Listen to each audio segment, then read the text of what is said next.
तो विद्यार्थियों, कैसे हो आप लोग। आज हम हमारा टॉपिक लेने जा रहे हैं आवेशित गोले की सतह पर बल। तो देखिए, कोई भी जो गोला होता है, जो चालक गोला होता है, जब उसको हम आवेश देते हैं, उसको जब हम आवेशित करते हैं, तो उसके जो अल्पांश होते हैं, मतलब यदि हम उस गोले को छोटे छोटे से अल्पांशों में बांट दें, छोटे छोटे से टुकड़ों में बांट दें, तो प्रत्येक अल्पांश बाकी जो शेष भाग होता है ना उस गोले का, उसके कारण एक बल अनुभव करता है उसकी सतह पर। जो बल होता है, जो विद्युत बल होता है, या इसको हम दाब भी बोल सकते हैं, ये जो दाब होता है ये सतह से ऊपर की ओर होता है, अभिलंबवत होता है। ठीक है, तो वो बल हमें निकालना है। ठीक है, तो जब भी हम किसी भी चालक को हम आवेश देते हैं, तो आप जानते हैं कि जब भी हम किसी भी वस्तु को या किसी भी चालक को आवेश देते हैं, तो आवेश जो होता है वो उसके पृष्ठ पर एक समान रूप से वितरित हो जाता है, अपने आप वितरित हो जाता है। तो चालक की जो आवेशित पृष्ठ होती है, और उसका हम जब अल्पांश लेते हैं, एक क्षेत्रफल अल्पांश लेते हैं, उस अल्पांश के ऊपर कुछ आवेश होता है, अल्पांश आवेश जिसका नाम होता है, वो जो अल्पांश आवेश होता है वो शेष भाग पर उपस्थित आवेशों के कारण प्रतिकर्षण बल को अनुभव करता है। और इस बल को हमें डेरिवेशन के थ्रू इसका हम व्यंजक फाइंड आउट करेंगे। तो देखिए किस तरह से हम इसे फाइंड आउट करते हैं। तो ध्यान रखना है, जो बल होता है जो हम निकालेंगे वो उसी सतह के लंबवत होता है। जैसा कि विद्युत क्षेत्र की तीव्रता होती है, उसी तरह से बल भी उसी दिशा में ही होता है। ठीक है, पृष्ठ के लंबवत होता है। यानी कि जो हमारा विद्युत दाब है, या इसको बल बोल दो, विद्युत दाब, जिसको हम इंग्लिश में बोलेंगे इलेक्ट्रिक प्रेशर, इलेक्ट्रिक प्रेशर। ठीक है, यानी कि प्रति एकांक क्षेत्रफल पर कार्यरत यह एक प्रतिकर्षण बल कहलाता है। आपको क्या बोलना है इसको, इसकी जो डेफिनेशन क्या है कि भाई प्रति एकांक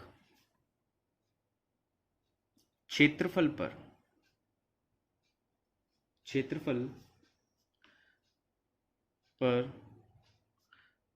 कार्यरत यह एक प्रतिकर्षण बल होता है। ठीक है, एक तरह का बल ही होता है ये विद्युत दाब।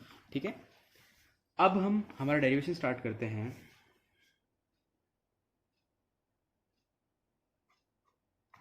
तो देखिए, यहाँ पे हम सबसे पहले डायग्राम बनाते हैं।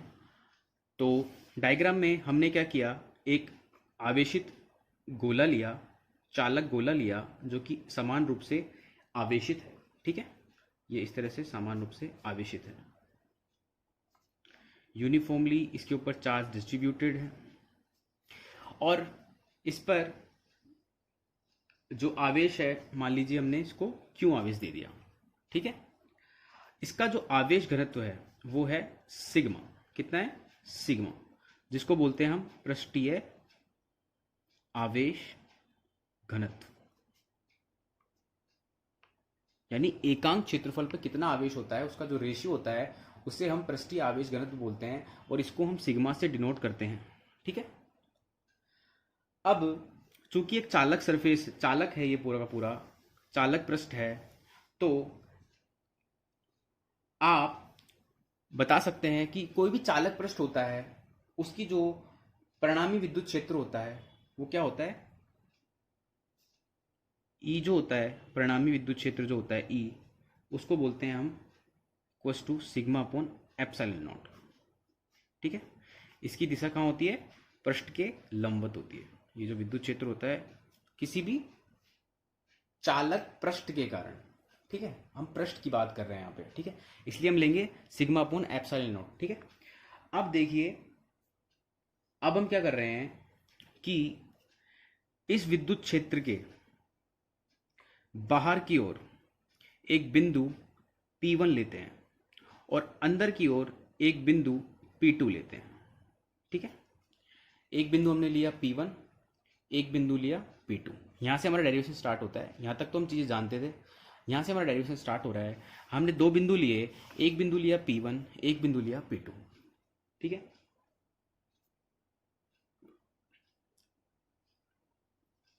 अब देखिए इस बिंदु P1 पर, इस बिंदु P1 पर इस चालक पृष्ठ के कारण जो विद्युत क्षेत्र की तीव्रता होगी, इस चालक पृष्ठ के कारण विद्युत क्षेत्र की जो तीव्रता होगी वो इसके इस दिशा में जो परिणामी विद्युत क्षेत्र की तीव्रता होगी उसे हम क्या बोलेंगे, EP1। क्या बोलेंगे, EP1। ये हमारी परिणामी विद्युत क्षेत्र की तीव्रता है जो कि बिंदु P1 पर लग रही है। ठीक है, EP1। तो EP1 कितनी हो जाएगी बच्चों, EP1 हो जाएगी जो बिंदु P1 पर विद्युत क्षेत्र की परिणामी विद्युत क्षेत्र की तीव्रता होती है वो हो जाएगी सिग्मा अपॉन एप्सिलॉन नॉट। ठीक है, ये हो जाएगी। तो ये आ गई हमारी इक्वेशन नंबर 1। इक्वेशन नंबर 2 कैसे आएगी, P2 पर विद्युत क्षेत्र की तीव्रता इस पूरे आवेशित गोले के कारण क्या होगी, अंदर है ये। इसका मतलब जो हमारा EP2 होगा, EP2 जो होगा बिंदु P2 पर विद्युत क्षेत्र की तीव्रता क्या हो जाएगी, जीरो। क्या होती है, जीरो। हमने पढ़ा है ना विद्युत क्षेत्र चालक के अंदर क्या होता है, जीरो होता है। ठीक है, इसका अपने डेरिवेशन किया था। आपके पास दो इक्वेशन आ चुकी है। अब हम क्या करते हैं, इस चालक को हम दो भागों में बांट देते हैं। तो लिखते हैं यहाँ पे चालक को दो भागों में बांटने पर। ठीक है, चालक को दो भागों में बांटते हैं। कौन कौन से भाग है, एक तो हमारा अल्पांश क्षेत्रफल और एक बाकी जो इस अल्पांश को छोड़ के बाकी जो क्षेत्र बचेगा शेष भाग वो हो गया। ठीक है, तो इस पे हम अल्पांश लेते हैं। तो हमने इस चालक का ये जो पृष्ठ है इसके ए बी भाग को हमने बोल दिया ये भाग किसका है, अल्पांश का। ये अल्पांश भाग है, ये जो डॉट डॉट में दिख रहा है आपको ये अल्पांश का अल्पांश भाग हो गया। ठीक है, इसका जो क्षेत्रफल है, इसका जो क्षेत्रफल है तो अब लिख देते हैं। सबसे पहले हमने क्या किया, अल्पांश एक भाग लिया हमने अल्पांश AB और इसका जो क्षेत्रफल है, क्षेत्रफल बोल दो चाहे क्षेत्रफल सदिश बोल दो, क्षेत्रफल जो सदिश है वो है DS वेक्टर। ठीक है, या DS आप बोल सकते हो, इसको क्षेत्रफल भी बोल सकते हो इसके परिमाण को। इसका जो परिमाण होगा वो क्या होता है, अदिश राशि होता है DS। ठीक है, मीटर स्क्वायर। अब देखिए दूसरा जो भाग है AB, ये तो हो गया AB। अब AB को छोड़कर बाकी जो भाग है, मान लीजिए इस वाले पार्ट को मैं C नाम देता हूं, तो ACB, बाकी जो शेष भाग हो गया उसको लिखेंगे अपन, शेष भाग क्या बचा, शेष भाग ACB। देखिए इतना भाग जो था ये हमने अल्पांश लिया है। ठीक है, अल्पांश को छोड़ के, इस अल्पांश को छोड़ के बाकी जो भाग है यानी A, C और B, समझ रहे हो आप, ये जो भाग है ये हमने ले लिया। तो दो भाग हो गए हमारे, एक तो AB भाग हो गया और एक ACB हो गया। AB जो भाग है वो एक तरह का अल्पांश है और बाकी जो शेष भाग बच रहा है वो हमने लिख दिया ACB से। ठीक है, तो आपको समझाने के लिए एक बार मैं इसको ऐसे बना देता हूं। देखिए ये जो भाग बचा है, एक भाग तो हमारे पास में ये बचा शेष भाग और एक भाग हमारे पास में ये बचा, ये आप देख पा रहे हो। ठीक है, तो ये जो भाग है हमारा ये है हमारा AB। ठीक है, और ये जो भाग है शेष भाग ये है A, C और B। ठीक है, अब इस भाग के बाहर की साइड बिंदु P1 है और P2 है। ऐसे ही हम यहाँ पे भी इस भाग के, ये पूरा भाग अगर होता तो बिंदु P1 यहाँ होता और बिंदु P2 कहाँ होता, यहाँ पे होता। ठीक है, समझ आ रहा है आपको, क्योंकि हर भाग के लिए कारण विद्युत क्षेत्र की तीव्रता में विद्युत क्षेत्र की तीव्रता हमें बतानी है। तो AB भाग के कारण, जो AB अल्पांश है उसके कारण विद्युत क्षेत्र की तीव्रता क्या होगी, इस पृष्ठ के लंबवत होगी और बाहर की ओर होगी यानी E1। ठीक है, अब हम जानते हैं इस दिशा के अंदर हमने थोड़ी देर पहले हमारी परिणामी विद्युत क्षेत्र की तीव्रता पड़ी थी EP1। आप देख सकते हो यहाँ पे इक्वेशन नंबर 1 के अंदर हमने इसकी इक्वेशन भी लिख रखी है। ठीक है, वो तो खैर है ही, साथ में इस छोटे से भाग अल्पांश के कारण भी तो विद्युत क्षेत्र की तीव्रता होगी, तो वो हो गई E1। ओके, और इस बिंदु P2 की अगर बात करें तो इस बिंदु P2 पर विद्युत क्षेत्र की तीव्रता इस AB के कारण किधर होगी, विपरीत दिशा में होगी। कहाँ होगी, इसके विपरीत, इस पृष्ठ के मतलब इससे विपरीत दिशा में होगी, और वो होगी E1। यहाँ पे E1 होगी, E1 ही होगी विद्युत क्षेत्र की तीव्रता तो, लेकिन दोनों समान परिमाण है इसलिए E1 लिया है, लेकिन दिशा में क्या है, विपरीत है। अब बात करते हैं P1 की ACB के कारण। तो इस P1 पर ACB के कारण विद्युत क्षेत्र की जो तीव्रता होगी कहाँ होगी, बाहर की ओर E2, ठीक है। और P2 जो होगी वो भी इस तरह से बाहर की ओर E2, मतलब P2 पर जो विद्युत क्षेत्र की तीव्रता होगी ACB के कारण वो होगी बाहर की ओर। तो आप ये चिन्ह देख सकते हैं। अब इन चिन्हों के हिसाब से हमारी जो है इक्वेशन बनेगी। तो हम क्या लिख सकते हैं, जो हमारी परिणामी विद्युत क्षेत्र की तीव्रता थी EP1 वो बराबर किसके है, E1, और इसमें एक बिंदु पर तो आ रही है E1 आ रही है, और एक बिंदु पर एक E2 आ रही है, तो दोनों क्या हो जाएगी, जुड़ जाएगी, ठीक है। तो E1 प्लस E2, मतलब अगर हम देखें एक्चुअल में जो हमारा EP1 है वो इन दोनों, इस अल्पांश के कारण और इस अल्पांश के कारण बिंदु P1 विद्युत क्षेत्र की तीव्रता E1 प्लस E2 का टोटल ही तो है EP1, ठीक है। यानी EP1 क्या है, हमारे पूरे आवेशित गोले के कारण विद्युत क्षेत्र की तीव्रता तो है EP1, टोटल तो ये है, लेकिन इस पूरे भाग के टुकड़े के कारण जो विद्युत क्षेत्र की तीव्रता आ रही है, इस टुकड़े के कारण मान लो हमने E1 आ गई, इस टुकड़े के कारण P1 पर आ गई E2, तो इन दोनों का टोटल यही तो होगा, EP1 ही तो होगा। तो हमने इसको इक्वेशन में लिख दिया यहाँ पे, EP1 बराबर E1 प्लस E2। एक इक्वेशन हमारे पास में आ गई नंबर 3, ये आ गई। अब हम क्या करेंगे, ऐसे EP2 लिख देंगे। EP2 देखिए, EP2 क्या थी, 0 थी, तो EP2 जब हम लिखेंगे तो वो भी ऐसी होगी। बिंदु P2 पर कौन कौन सी तीव्रताएं हैं, एक तो अल्पांश AB के कारण है E1 इस दिशा के अंदर, और ये जो बाकी शेष भाग है ACB के कारण विद्युत क्षेत्र की तीव्रता वो है इस दिशा के अंदर, वो क्या है, E2। तो टोटल जो होगा वो हो जाएगा, दोनों E1 और E2 क्या है, देखो आप देखो E1 और E2 विपरीत दिशा में है ना, दोनों विपरीत दिशा में है, तो विपरीत दिशा के लिए हम क्या यूज करते हैं, माइनस का E2। तो इक्वेशन नंबर हो गई है 4। अब आपको पता है कि अब आप इसमें लिख सकते हो, चूंकि यहाँ पे E1 व E2 बिंदु P1 पर E1 व E2 जो है, बिंदु P1 पर E1 व E2 जो है, ये जो E2 थी इसको मैं इन्हें यहाँ लिख दिया समझाने के लिए, तो वो दोनों क्या है, एक दिशा में है, यानी समान दिशा में है, समान दिशा में है, ठीक है।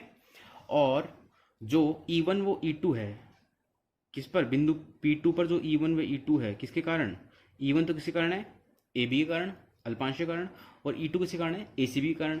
ये जो है वो विपरीत दिशा में है, यहाँ पे बिंदु P2 पर विपरीत दिशा में है, इसलिए यहाँ पे माइनस का चिन्ह हमने यूज किया है, ठीक है। और यहाँ पे प्लस का चिन्ह क्यों यूज हुआ है, दोनों समान दिशा में है तो जुड़ जाएगी, दोनों समान दिशा में है, जुड़ जाएगी, और वो किसके बराबर हो जाएगी, हमारी परिणामी विद्युत क्षेत्र के बराबर। तो हमने लिख दिया यहाँ पे EP1 बराबर E1 प्लस E2, और EP2 जो है वो जो है विद्युत क्षेत्र की तीव्रता विपरीत दिशा में, इसलिए माइनस का चिन्ह आ जाएगा। अगर विपरीत दिशा में नहीं होती तो प्लस आता, दोनों जुड़ जाती। अब आपको जो है इक्वेशन नंबर 4 में आपको एक चीज़ समझ में आनी चाहिए, EP2 तो हमारा 0 है, क्योंकि गोलीय चालक के अंदर जो हमारी विद्युत क्षेत्र की तीव्रता होती है, परिणामी विद्युत क्षेत्र की तीव्रता जो होती है वो 0 होती है। इसलिए हम यहाँ पे यदि 0 रख देंगे तो हमारे पास में यहाँ पे क्या आ जाएगा, E1 plus E1 minus E2, ठीक है। और जब आप E1 को यहाँ ले आओगे, पक्षांतरण कर दोगे, जब आप E1 का यहाँ पे लेके आ जाओगे तो हमारे पास में जो इक्वेशन आएगी वो क्या आएगी, E1 बराबर E2 के, E1 बराबर E2 के, यानी ये सिद्ध हो चुका है कि E1 E2 के बराबर है, ठीक है। तो ये होगी हमारी इक्वेशन नंबर 5। इक्वेशन नंबर 5, इसको ध्यान रखिएगा। क्या किया हमने, EP1 की वैल्यू तो हमें नहीं पता, हमें इसका व्यंजक पता है। व्यंजक क्या होता था EP1 का, जो हमने अभी निकाला थोड़ी देर पहले, EP1 का व्यंजक हमको पता है सिग्मा अपॉन एप्सिलॉन नॉट। तो यानी सिग्मा अपॉन एप्सिलॉन, इसका तो पता है व्यंजक, भाई कितना जितना आवेश दिया उतना तो आवेश घनत्व आ जाएगा और उसके अपन निकाल सकते हैं। लेकिन EP2 तो जीरो है ना हमारा, क्या है, जीरो है। तो जब ये जीरो है और जब हम जीरो पुट करते हैं यहाँ पे इस इक्वेशन में, इक्वेशन नंबर 4 में, तो E1 बराबर E2 क्या आएगा कि नहीं आएगा? पक्षांतरण जब करोगे तो E2 यहाँ आ जाएगा और E1 बराबर E2 आएगा। तो एक इक्वेशन और आ गई हमारे पास में, इक्वेशन नंबर 5। क्या आ गई? Equation number 5। ठीक है, इक्वेशन नंबर 5 आ गई। अब हम ऊपर वाली इक्वेशन नंबर 3 को लेते हैं एक बार। तो हम इस E1 प्लस E2 को क्या लिखा था अपन ने? भाई ये EP1 के बराबर थी ना, और EP1 किसके बराबर है? सिग्मा अपॉन एप्सिलॉन नॉट के, परिणामी विद्युत क्षेत्र की तीव्रता। तो यहाँ पे यदि मैं E1 की जगह यहाँ पे E2 लिख सकता हूँ। क्यों? चूंकि E1 बराबर किसके है? E2 के। कहाँ से पता लगा? इक्वेशन नंबर 5 से। ठीक है, तो यहाँ पे जब मैं इसको E1 बराबर E2 है तो E1 की जगह मैं E2 लिख देता हूँ। तो E2 प्लस क्या हो जाएगा? E2 बराबर EP1 बराबर sigma upon epsilon not. EP1 को आप मान लो, तो लिख दो, हटाओ तो हटा दो। इसके अलावा यहाँ पे बचेगा 2E2 equals to sigma upon epsilon naught, यानी E2 बराबर आ गया आपके पास में सिग्मा अपॉन 2 एप्सिलॉन नॉट। ठीक है, 2 जब नीचे जाएगा तो ये एप्सिलॉन नॉट बन जाएगा। तो एक ये हमारे पास में इक्वेशन आ गई। ओके, अब देखिए, अब हम बात करते हैं बल की। अब हम बात करते हैं बल की। ठीक है, अब देखिए बच्चों, हमने ये चीज़ समझी कि जो हमारा गोलीय पृष्ठ होता है, जो गोलीय पृष्ठ था, उसका जो हमने अल्पांश लिया था AB, जो अल्पांश लिया था AB, उस अल्पांश के ऊपर कोई ना कोई आवेश था। माना वो आवेश कितना था? DQ। उसका क्षेत्रफल कितना था? DS। ठीक है, तो ये DQ आवेश था। ये जो DQ आवेश है वो बाकी शेष भाग जो था उसका, यानी ACB, उसके कारण ये बल अनुभव कर रहा था इसके लंबवत। माना वो बल कितना है? DF है। कितना है? DF है। वो DF बल अनुभव कर रहा है, तो उस DF बल की वैल्यू निकालते हैं हम। तो यहाँ पे मैं लिख देता हूँ आपके सामने। तो देखिए बच्चों, यहाँ पे मैंने ये लाइन लिख दी कि अल्पांश AB पर अल्पांश आवेश कितना है? DQ। तो इस आवेश होने की वजह से इसकी सतह पर बाहर की ओर अभिलंबवत एक बल लगेगा। इसको विद्युत दाब भी बोल सकते हो आप। तो जो बल लगेगा वो बल है हमारा DF, छोटा सा बल, छोटे से अल्पांश के लिए, छोटे से आवेश के कारण। ठीक है, प्रतिकर्षण बल लगेगा। ये प्रतिकर्षण बल किसके कारण लग रहा है? इसके शेष भाग के कारण, और इसके शेष भाग पर इसके कारण भी बल लगेगा, वो भी प्रतिकर्षण बल ही होगा। ठीक है, तो ऊपर की ओर लगेगा वो परिणामी जो बल होगा, हम निकालेंगे जो भी। तो यहाँ पे हम DF की वैल्यू फाइंड आउट करनी है अपन को। तो DF की वैल्यू आप क्या लिख सकते हो? DF बराबर E2 DQ। हमारे पास में जो अभी जो विद्युत क्षेत्र की तीव्रता आ रखी है वो कितनी आ रखी है? Final E2 equals to sigma upon 2 epsilon naught. तो आपको पता है परिभाषा से, किससे? परिभाषा से किसकी? विद्युत क्षेत्र की तीव्रता की। विद्युत क्षेत्र की जो तीव्रता होती है उसकी परिभाषा से हम क्या लिख सकते हैं? विद्युत क्षेत्र की जो तीव्रता हुआ करती थी वो F अपॉन क्यों होती थी। ठीक है, जिस आवेश के ऊपर या जिस अल्पांश के ऊपर लगने वाला जो बल होता था और उस पर जितना आवेश होता उसका रेशियो जो होता था वो विद्युत क्षेत्र की तीव्रता को बताता था। ये परिभाषा इसकी आपने फर्स्ट चैप्टर में पढ़ी है। तो वहां से हम यहाँ ये लिख सकते हैं। यहाँ से अगर आप F की वैल्यू निकालोगे तो क्या हो जाएगा? E क्यों हो जाएगा ये, या क्यों ही बोल सकते हो आप इसको। तो हमने वही किया है यहाँ पे अल्पांश के लिए, ये हो गई। अब देखिए यहाँ पे जो DQ है, यहाँ पे जो DQ है और हमारा E2 है, तो इनकी वैल्यूज हम रखेंगे यहाँ पे। तो DF इक्वल्स टू E2 की वैल्यू आप यहाँ से रख सकते हो इक्वेशन नंबर 6 से। इसको हम इक्वेशन नंबर 6 नाम दे देते हैं। तो इक्वेशन नंबर 6 से E2 रखोगे तो क्या हो जाएगा? Sigma upon 2 epsilon not dot DQ। ठीक है, अब देखिए DQ जो होता है, आपको पता है DQ की जो वैल्यू होती है वो सिग्मा के पदों में निकालनी हो तो क्या लिखते हैं आप? सिग्मा यानी आवेश घनत्व के पदों में सिग्मा DS। सिग्मा DS तो रख दो यहाँ पे। तो DF बराबर sigma upon 2 epsilon not. DQ की वैल्यू मैं रख रहा हूँ यहाँ से, क्योंकि ये होती है इसलिए। इक्वेशन नंबर हमने निकाली थी अभी थोड़ी देर पहले। तो यहाँ पे आ गई है सिग्मा DS। अब सिग्मा और सिग्मा दोनों मल्टीप्लाई होकर जाएंगे सिग्मा स्क्वायर, ठीक है। तो ये हो गए sigma square upon 2 epsilon not ds, ठीक है, यानी df बराबर ये इक्वेशन आ रही है। अब देखिए ये जो सिग्मा आपको दिख रहा है, इस सिग्मा की वैल्यू यदि मैं, आप जानते हो E इक्वल्स टू क्या पढ़ा था हमने, परिणामी विद्युत क्षेत्र की तीव्रता जो होती थी सिग्मा अपॉन एप्सिलॉन नॉट पढ़ी है, ठीक है। ये हमारी जनरल इक्वेशन है। तो यहाँ से सिग्मा की वैल्यू यदि मैं निकालूं तो E dot epsilon not multiply epsilon not हो जाएगी ना, E डॉट एप्सिलॉन नॉट हो जाएगी ये। तो इसकी वैल्यू मैं यहाँ पुट कर देता हूँ, तो हमारे पास में df बराबर आ जाएगा E एप्सिलॉन नॉट अपॉन ये हो जाएगा होल स्क्वायर हो जाएगा, तो इसका स्क्वायर और 2 स्क्वायर और ds साथ में है ही, तो यहाँ से ये कट गया, तो हमारे पास में बचेगा 1/2 ई स्क्वायर एप्सिलॉन नॉट, एक एप्सिलॉन नॉट ऊपर बचेगा और ds। तो ये आ गई इक्वेशन नंबर 7 df बराबर, ठीक है। तो ये आ गई हमारे पास में इक्वेशन नंबर 7।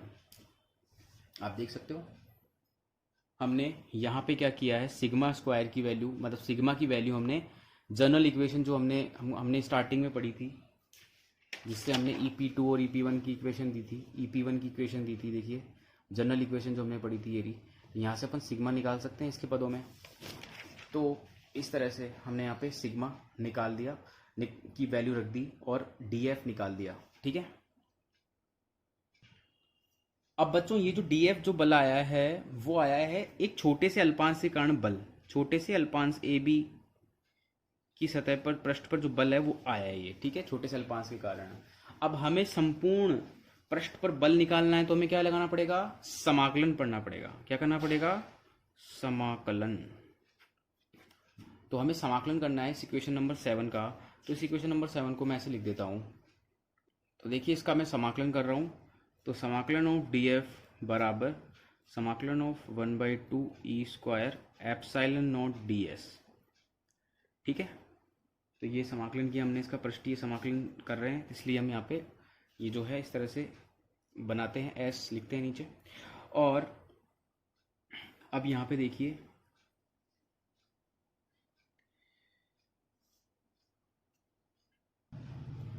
तो यहाँ पे f जो आएगा हमारे पास में संपूर्ण